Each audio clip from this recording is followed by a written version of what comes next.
Está aquí el Padre José de Jesús Aguilar Valdés, la voz amable de la radio. La voz amable de la radio. Esto es En tu Camino, en tu Camino, en tu Camino.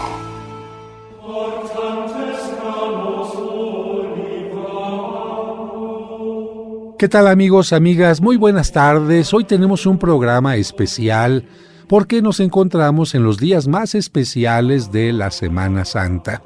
Por eso hoy no tenemos una reflexión al principio, sino todo este programa va a ser una gran reflexión para que descubras todo aquello que siempre quisiste saber acerca del Jueves Santo y que a lo mejor nadie te pudo explicar, o si te explicaron, pues no entendiste.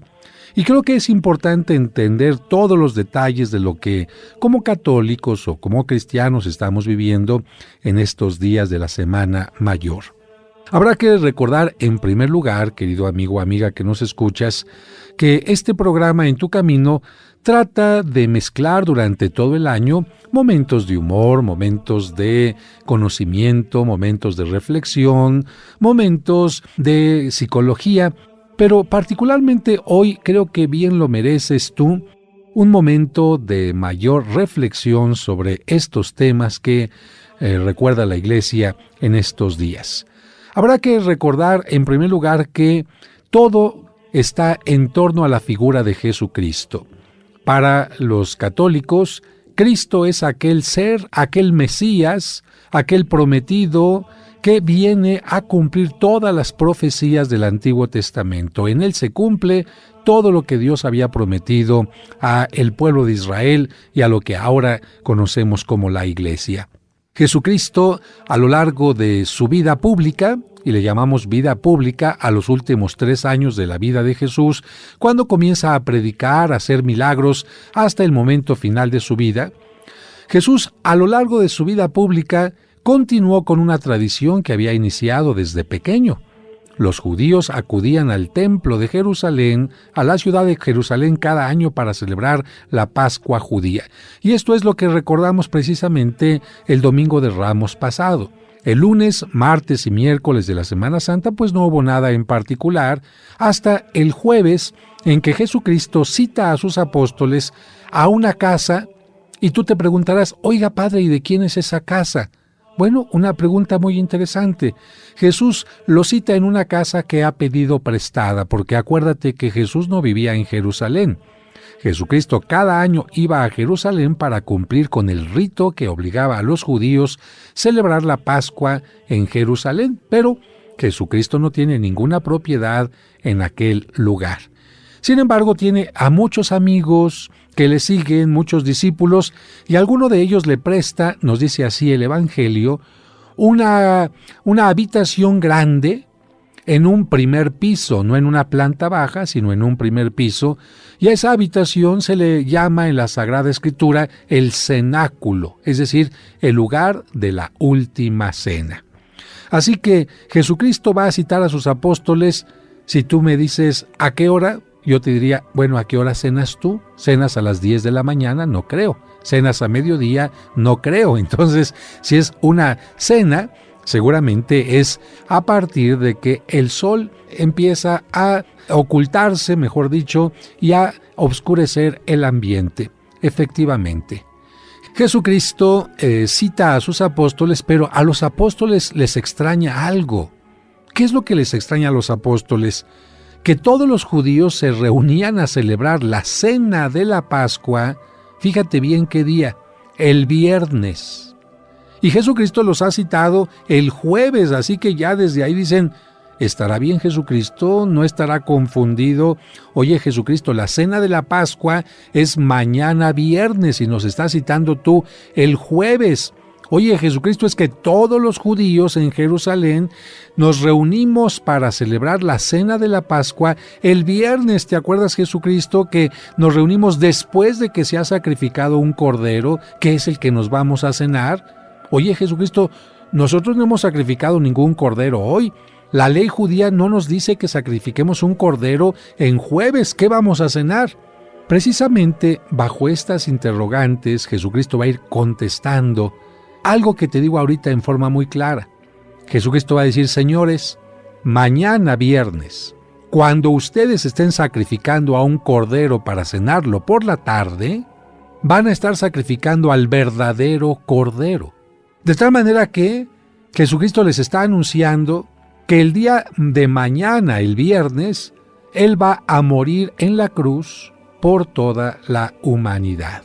Para los discípulos era difícil entender esto, de hecho no sabían realmente que Jesucristo fuera a morir. Jesucristo sí lo sabía bien, y por eso Jesucristo en la última cena decide tomar, fíjate bien, el papel, el lugar del cordero sacrificado, inmolado, con el cual los judíos celebraban cada año la Pascua.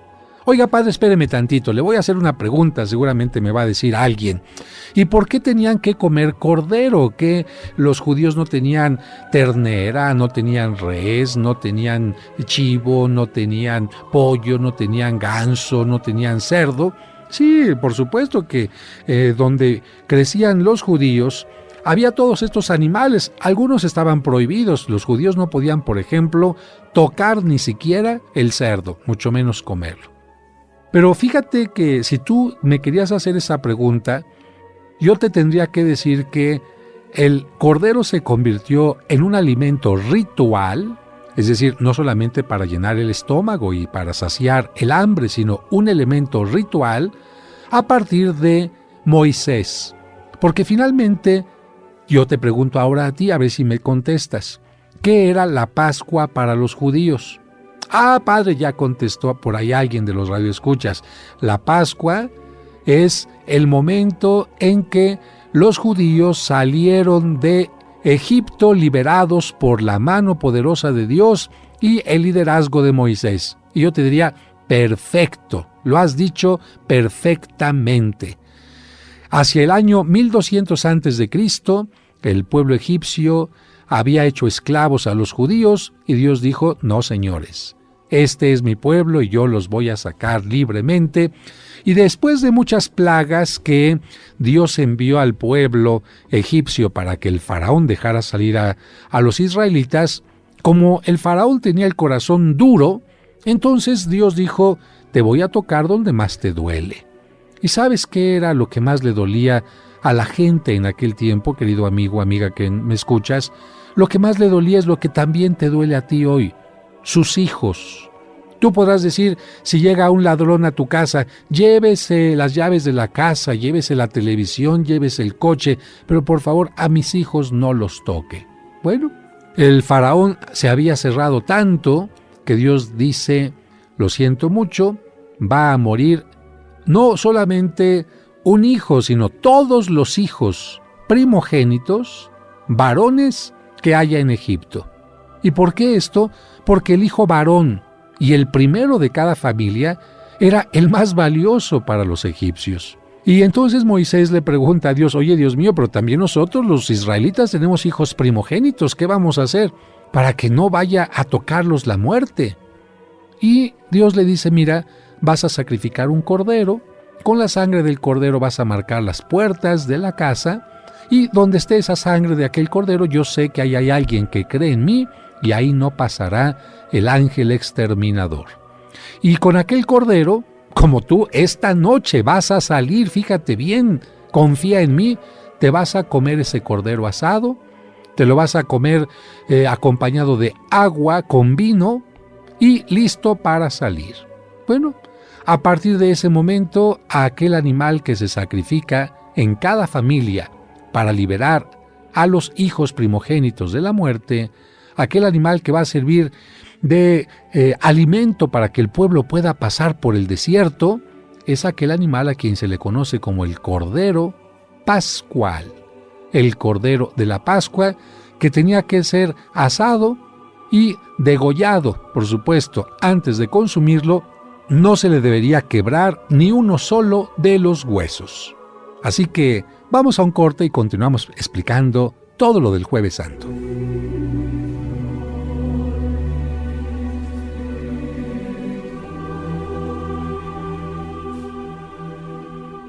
En tu camino, un programa para encontrar la meta.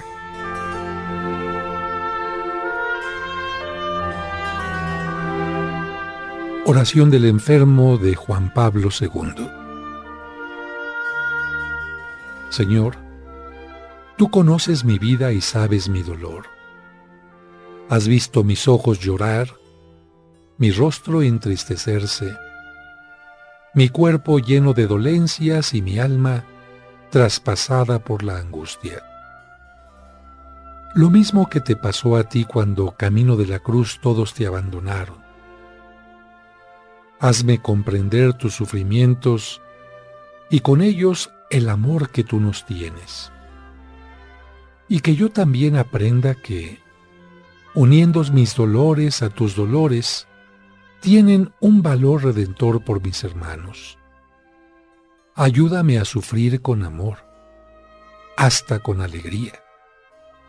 Si no es posible que pase de mí este amargo cáliz, te pido por todos los que sufren, por los enfermos como yo, por los pobres, los abandonados, los desvalidos, los que no tienen cariño ni comprensión y se sienten solos.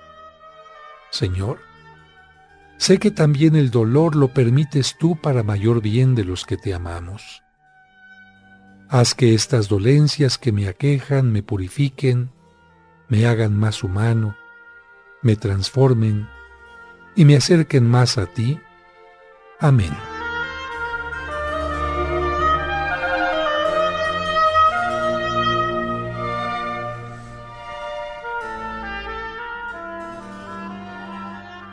En tu camino. Estás escuchando En tu camino. Con el Padre José de Jesús Aguilar Valdés, la voz amable de la radio. ¿Alguna vez te has preguntado cómo se elige al Papa? ¿Qué es un cónclave y quiénes votan en él? ¿Existió alguna vez una mujer Papa? La sede vacante. Un libro escrito por el Padre José que es una guía fascinante que a través de preguntas y respuestas aclara todos los aspectos del proceso de elección papal. Conoce el cónclave, cómo se organiza y quiénes participan en él, y descubre mucho más sobre la historia del Vaticano y su líder espiritual. La sede vacante. Adquiere la nueva versión actualizada en la parroquia de los Santos Cosme y Damián, Serapio Rendón 5, Colonia San Rafael, a 2 calles del Metro San Cosme o a 3 calles del Metrobús Revolución.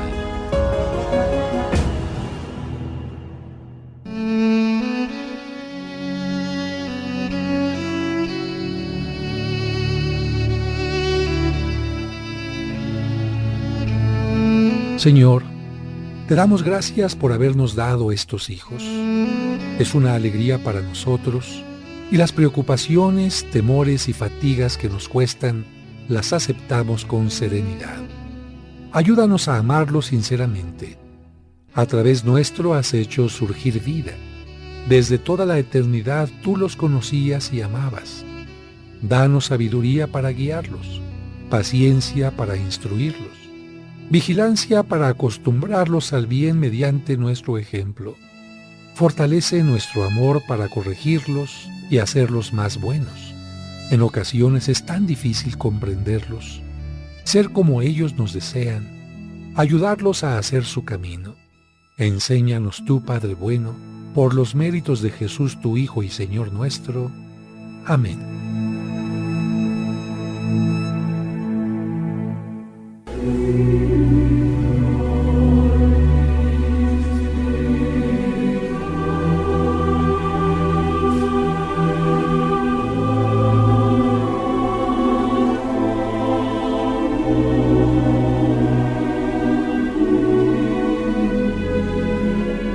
Muchas gracias por continuar con nosotros en esta transmisión, en este Jueves Santo, y el Padre José nos ha platicado de cómo Moisés liberó al pueblo de Israel de la esclavitud de Egipto. Así es, Sergio, y vamos a continuar con este programa.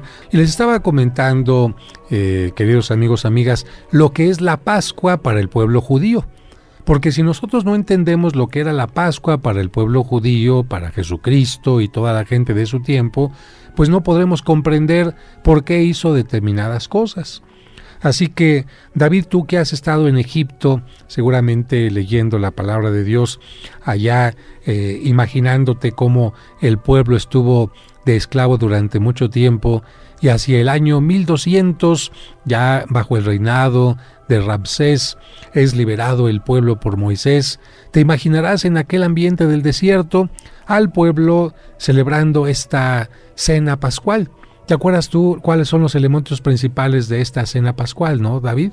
Sí, padre, efectivamente, los elementos de esta cena serían el cordero pascual, el vino mezclado con agua y, por supuesto, el pan ácimo. Fíjate que exactamente estos tres elementos que acabas de mencionar tú son los elementos que hay en la última cena que Cristo va a celebrar el Jueves Santo. De hecho, a partir de la salida de Egipto, cada año que coincida con la primera luna llena de primavera, el pueblo judío va a celebrar su libertad, la libertad de Egipto, la libertad de los judíos que salieron de Egipto. Y claro, esto lo van a hacer al principio en una forma muy sencilla cuando van caminando por el desierto, Sergio, pero cuando llegan a Jerusalén, las cosas van a cambiar porque ¿qué crees que construyen después Jerusalén con el gobierno de Salomón? Construyen el templo.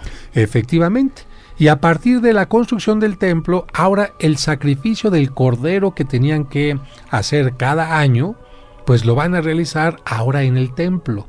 De tal manera que es en el templo donde se realiza el sacrificio del cordero, que ya hemos dicho se tiene que degollar, se tiene que desangrar y después comer asado. Pero antes de irnos al corte decíamos algo muy importante, que no le tenían que quebrar. No le tenían que quebrar ni un solo hueso. Muy bien, entonces ya vamos entendiendo. ¿A qué hora se imaginan ustedes, queridos amigos, amigas, Sergio, David, que era el sacrificio de este cordero? Era por ahí de las 3 de la tarde.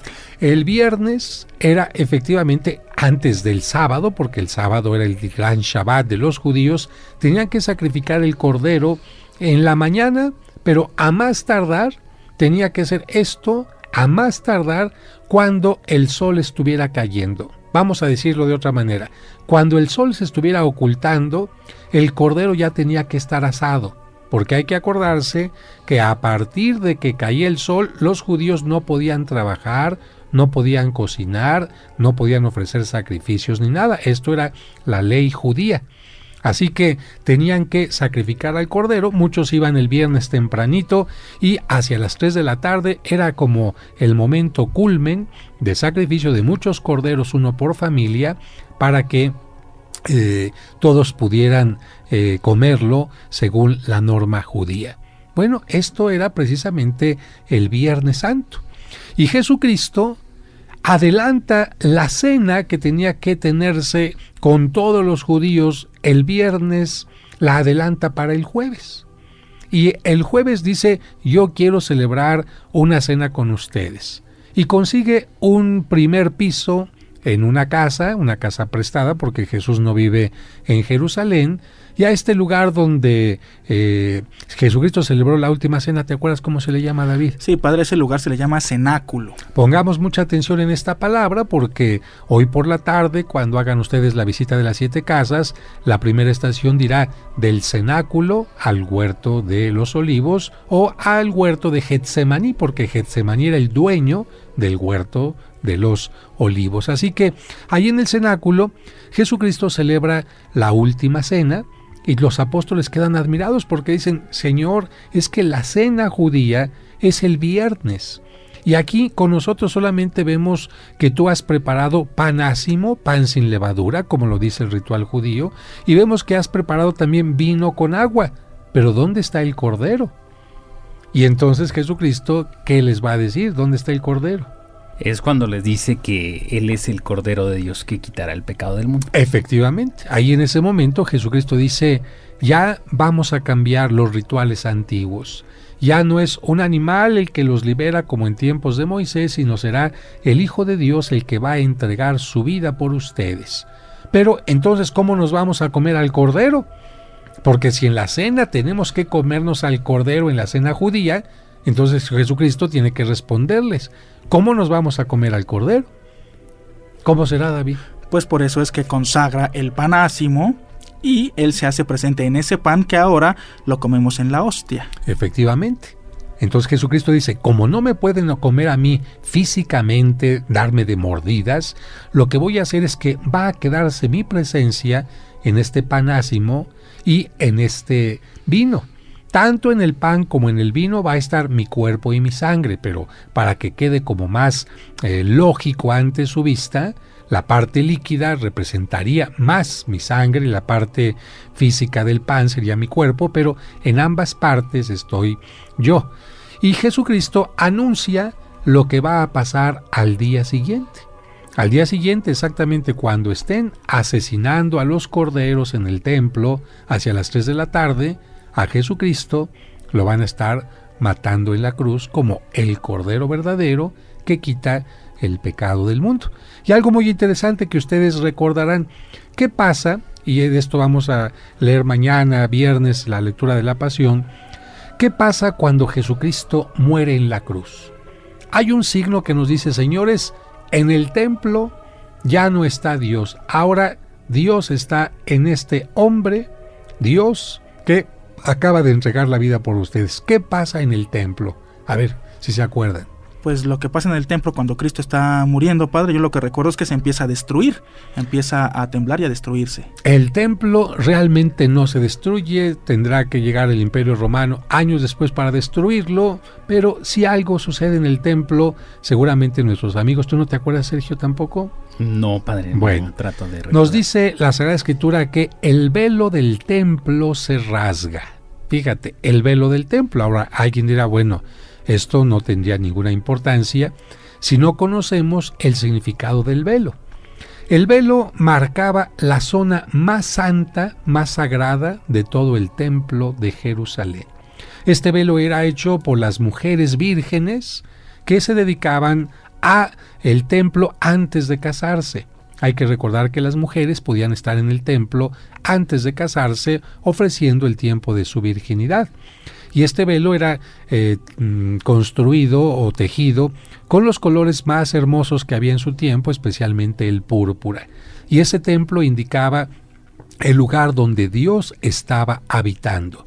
Después de ese velo no podía pasar sino solamente el sumo sacerdote. Entonces, al decirnos que se rasga el velo, se nos está diciendo, señores, aquí Dios ya no está presente. Ahora, si queremos encontrar a Dios, tenemos que encontrarlo en la persona de Jesucristo. De tal manera que entonces los apóstoles, poco a poquito, no en el momento de la última cena, sino mucho tiempo después, van a comprender lo que Jesucristo les dijo. A raíz de ir viendo poco a poquito la última cena, la pasión, la resurrección, van a ir entendiendo este tipo de cosas. Entonces, regresamos solamente para subrayar. ¿Qué había en la última cena? ¿Recordamos los 3 elementos, Sergio? Claro que sí, era el pan ácimo, el vino mezclado con agua y el cordero. El cordero. Y ahora en la misa tenemos nosotros el pan ácimo, que es pan hecho como nuestras hostias. Tenemos vino, que siempre el sacerdote tiene que diluir con agua. Y está Cristo presente como Hijo de Dios y como Cordero de Dios. Por eso antes de la comunión, el sacerdote siempre levanta la hostia consagrada, nos la muestra y dice, este es el Cordero de Dios que quita el pecado del mundo. Y nosotros contestamos con mucha humildad, Señor, yo no soy digno de que vengas a mí, pero una palabra tuya bastará para sanarme. Pues vamos a un corte, Sergio. Así es, Padre José, hacemos una pausa, amigos, no se vayan, estamos transmitiendo para ustedes este programa especial de Jueves Santo en tu camino. Los libros del Padre José de Jesús han cambiado la vida de muchas personas, ayudándoles a crecer espiritualmente, a recuperar o mejorar su autoestima, a superar el duelo por una pérdida, a conocer la Biblia y hacer que los más pequeños entiendan los evangelios de una forma sencilla. ¿Ya tienes alguno de sus libros? Si no los conoces, es el momento perfecto para descubrirlos. La Transformación, Cuentos de Luz y Esperanza. Pregúntale al Padre José. El Camino del Amor. 365 días para acercarse a Dios. Cuentos para entender el Evangelio. El día que Santa Claus lloró y otros cuentos de Navidad. Un momento para ti. Iconografía mariana. Milagros e historias fantásticas y muchos más. Adquiérelos en la parroquia de los Santos Cosme y Damián, Serapio Rendón 5, Colonia San Rafael, a 2 calles del Metro San Cosme o a 3 calles del Metrobús Revolución. Pregunta también por la versión digital enviando un mensaje de WhatsApp al 55 55 66 7744 o al 55 5705 5939.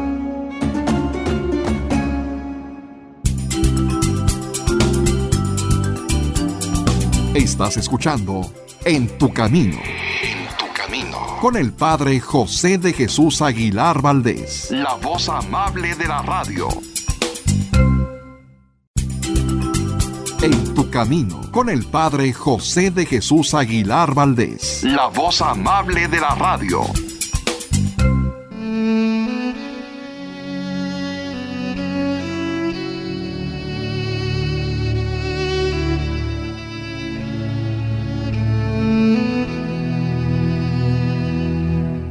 Señor, tu nombre es mi curación, oh Dios mío, y el recuerdo de ti mi remedio. La cercanía a ti es mi esperanza y el amor por ti mi compañero. Tu misericordia para conmigo es mi curación y mi auxilio en este mundo y en el otro. Tú en verdad eres supremamente generoso, omnisciente, omnisapiente. Cúranos, Señor, y estaremos curados. Sálvanos y seremos salvos. Por eso a ti te alabamos. Envía alivio y curación para nuestras enfermedades, sufrimientos y heridas, pues tú eres sanador misericordioso y fiel. Bendito sea, Señor, que curas al enfermo. Amén.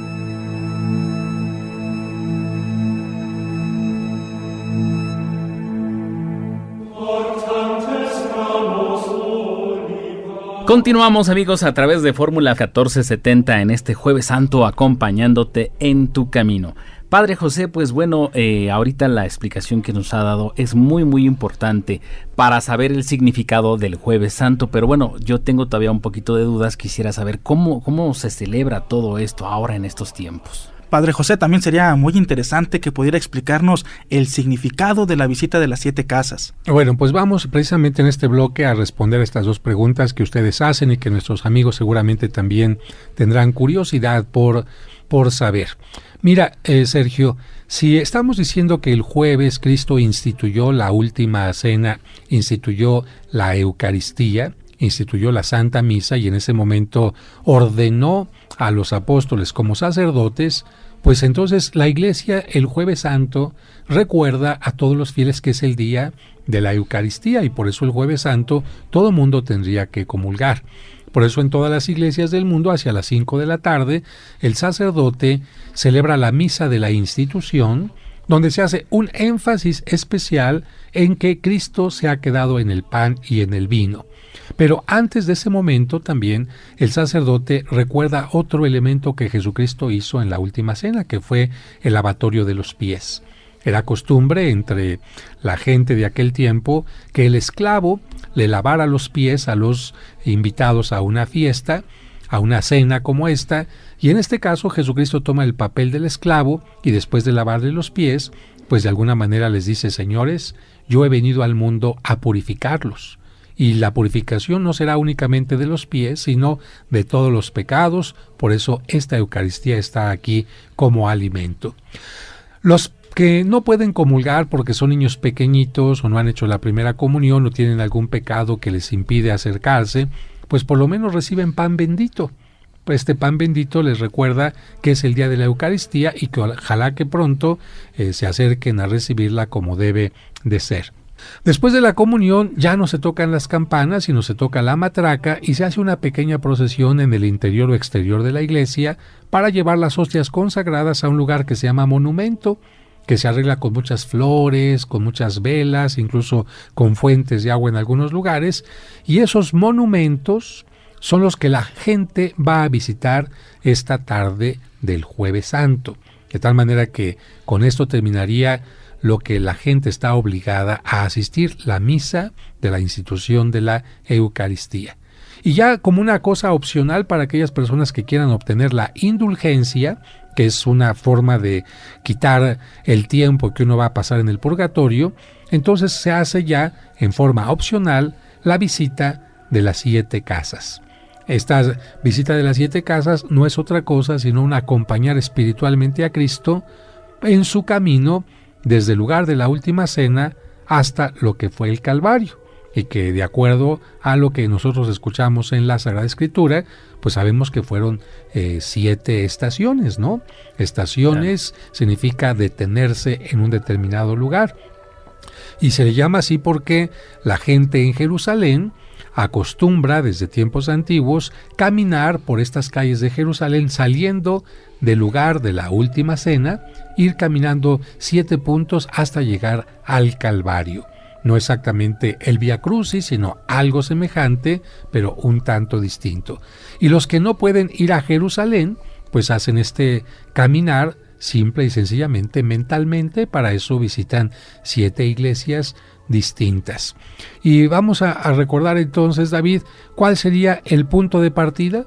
El punto de partida de esta visita sería en Israel, en ese momento, el cenáculo, el lugar de la última cena. Bien, ese es el punto de salida, sin embargo, no es la primera casa, sino en este caso la primera visita o la primera casa o el primer paso va a ser el huerto de Getsemaní. Entonces la primera estación del cenáculo al huerto de Getsemaní. ¿Tú por qué crees que haya ido Jesús a un huerto, Sergio? Para poder, orar más a solas o, pues sí, estar en un lugar fuera de la ciudad. Exactamente, no está totalmente fuera, está a la orillita, pero es un lugar tranquilo, pues nadie va a pernoctar en un huerto, ¿no? Claro. Jesucristo quiere hacer oración, simplemente pasa una pequeña bajada de una parte de un cerrito donde él estaba, pasa por una bajadita que se llama el Torrente Cedrón y después llega enfrente al Huerto de los Olivos y ahí se dedica a hacer oración acompañado de los discípulos que lamentablemente se duermen. Esos momentos ya son momentos de agonía porque Jesucristo sabe que en cualquier momento va a llegar el traidor. Y de hecho así es. Como es de noche, aunque hay luna llena, como es de noche, el traidor le ha dado a la guardia que va a prender a Cristo una señal. Porque si es de noche, en lo oscuro no vayan a atrapar a otro y entonces tiene que ser una señal muy cercana. Tiene que acercarse mucho a la persona adecuada para que no se equivoque. Y entonces, ¿qué señales dio Judas a la guardia, David?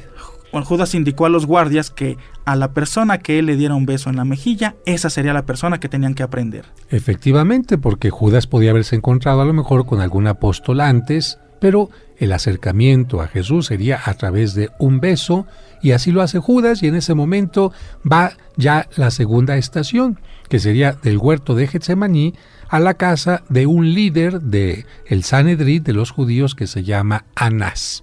Como Anás no tiene la autoridad para juzgar a Cristo, lo tiene que llevar con el jefe principal de los judíos, que es el sumo sacerdote.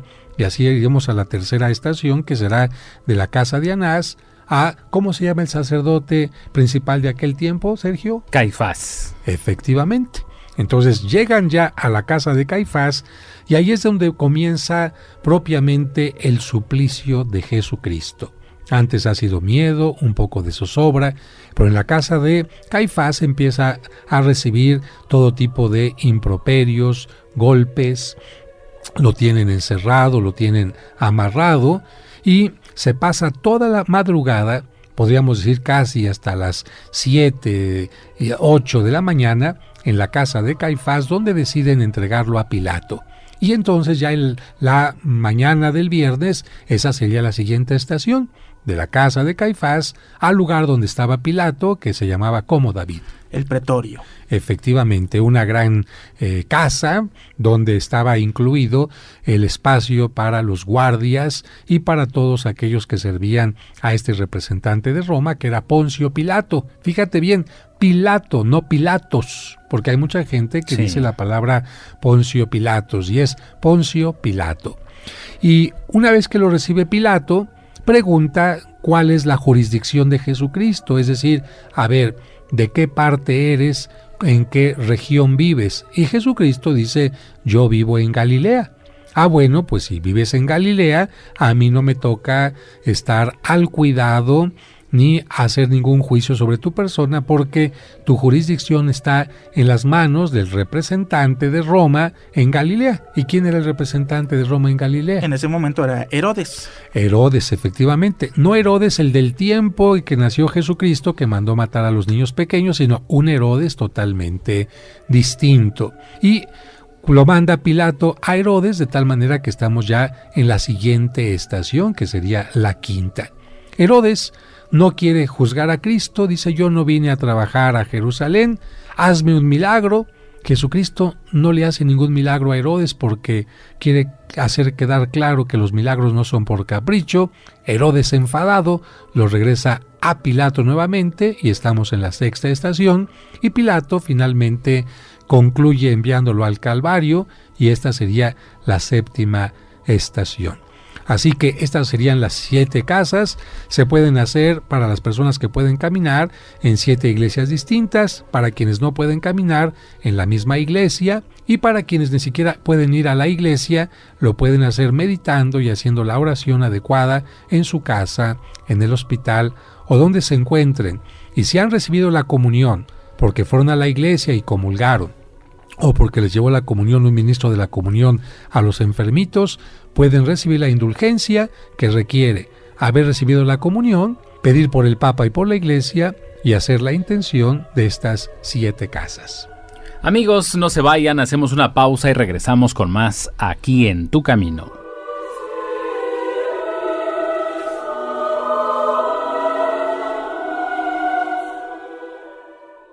¿Alguna vez te has preguntado cómo se elige al Papa? ¿Qué es un cónclave y quiénes votan en él? ¿Existió alguna vez una mujer papa? La sede vacante. Un libro escrito por el Padre José que es una guía fascinante que a través de preguntas y respuestas aclara todos los aspectos del proceso de elección papal. Conoce el cónclave, cómo se organiza y quiénes participan en él, y descubre mucho más sobre la historia del Vaticano y su líder espiritual. La sede vacante. Adquiere la nueva versión actualizada en la parroquia de los Santos Cosme y Damián, Serapio Rendón 5, Colonia San Rafael, a 2 calles del Metro San Cosme o a 3 calles del Metrobús Revolución.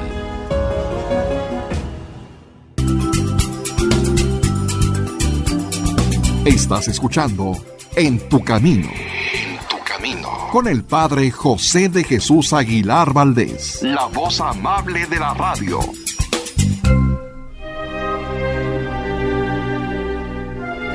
Mayo es el mes dedicado a las mamás. Y si tú quieres que se aplique todo un mes de misas por tu mamá difunta, para dar gracias por sus beneficios y pedir por su eterno descanso, puedes solicitar las misas gregorianas en la parroquia de San Cosme y San Damián. Informes al 55 55 66 7744 y al 55 57 05 5939. Anota a tu mamá y haz oración por ella siempre. En Tu Camino, un programa para encontrar la meta. Amigos, amigas, gracias por continuar con nosotros en este programa especial de Jueves Santo, y vamos a continuar preguntándole al Padre José de Jesús Aguilar. Así es, Padre José, yo tengo una pregunta, una duda, y de hecho nos han enviado ya un par de correos donde nos hacen esta pregunta. ¿Cuál es la diferencia entre la visita de las 7 casas, es decir, estas 7 estaciones, y las estaciones del Vía Crucis? Bueno, mira, podríamos decir que serían como las 2 partes que te llevan desde el lugar del cenáculo hasta el Calvario. De hecho, en las 7 casas, la última casa sería del lugar donde está Pilato al Calvario. En cambio, el Vía Crucis está formado por esta última estación. Es decir, en las 7 casas solamente una estación se da entre el lugar donde está Pilato y el Calvario.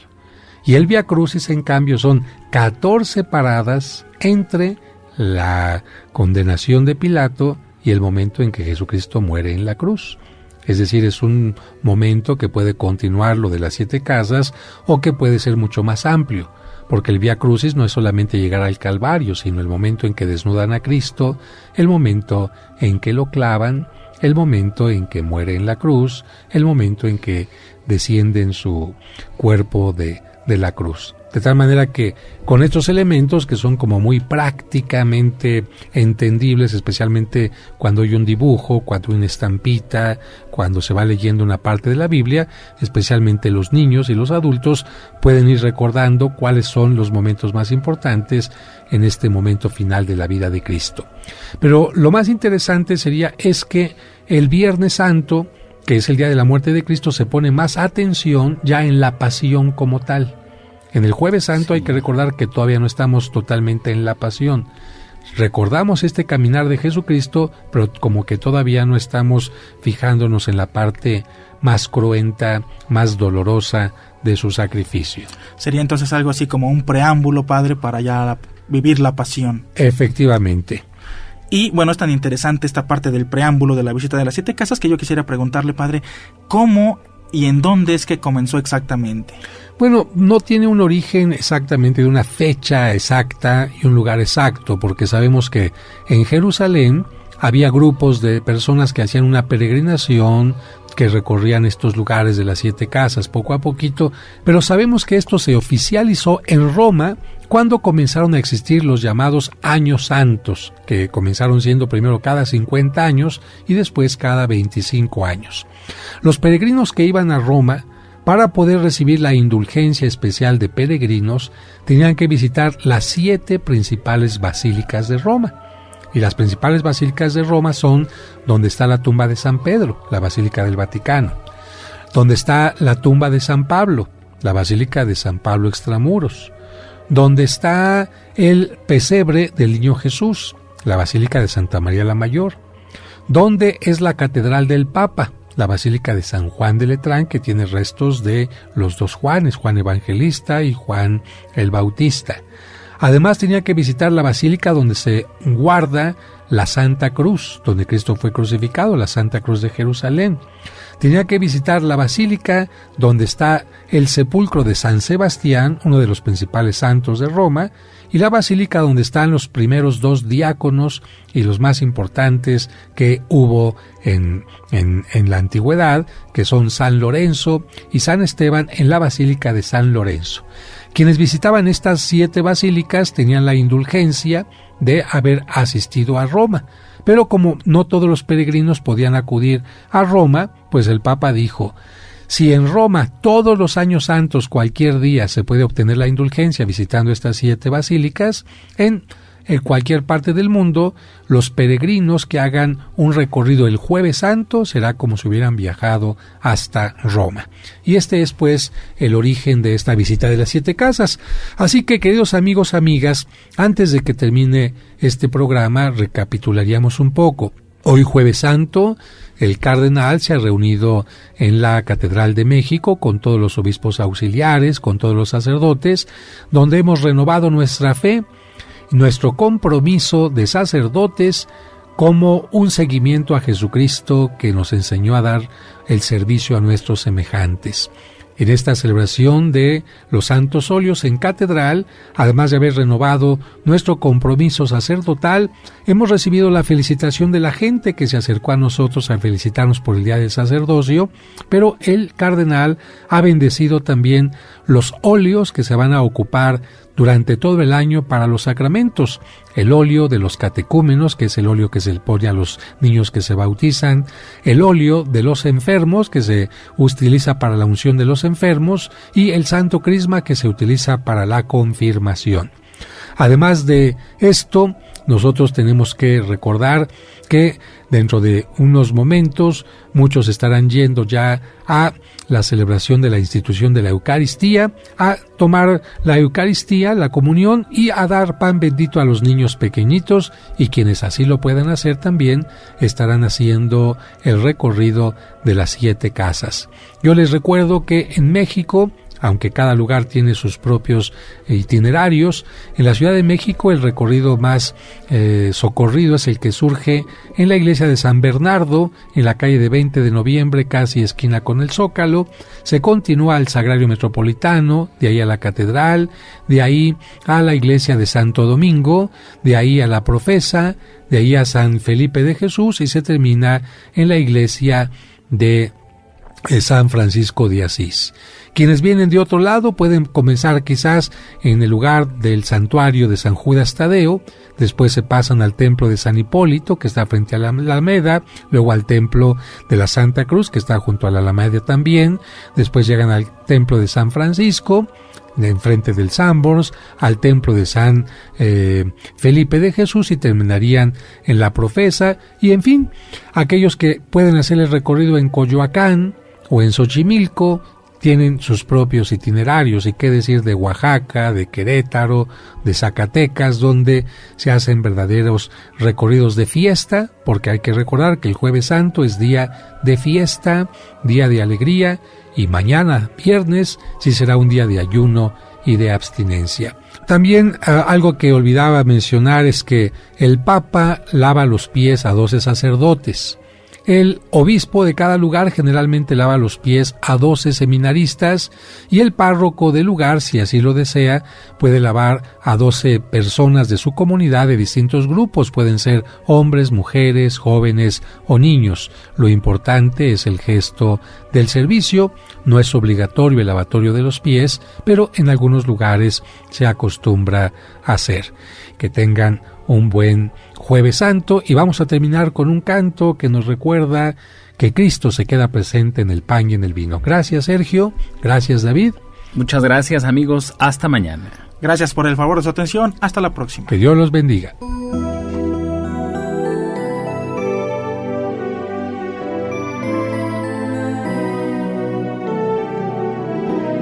Comiendo del mismo pan, bebiendo del mismo vino, queriendo en el mismo amor, sellamos tu alianza, Cristo.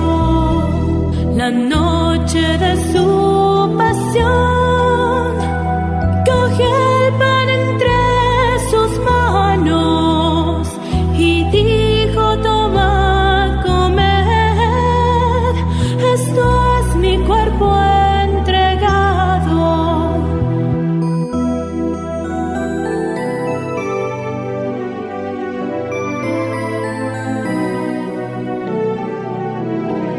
Comiendo del mismo pan, bebiendo del mismo vino, queriendo en el mismo amor, sellamos tu alianza, Cristo. La noche de su pasión, tomó el cáliz en sus manos y dijo: tomad, bebed, es la sangre que derramo.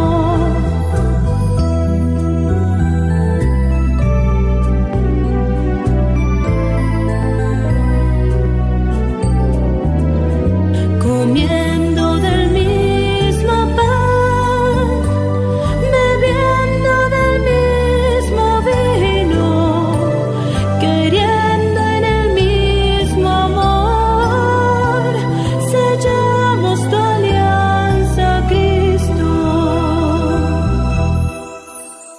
En tu camino.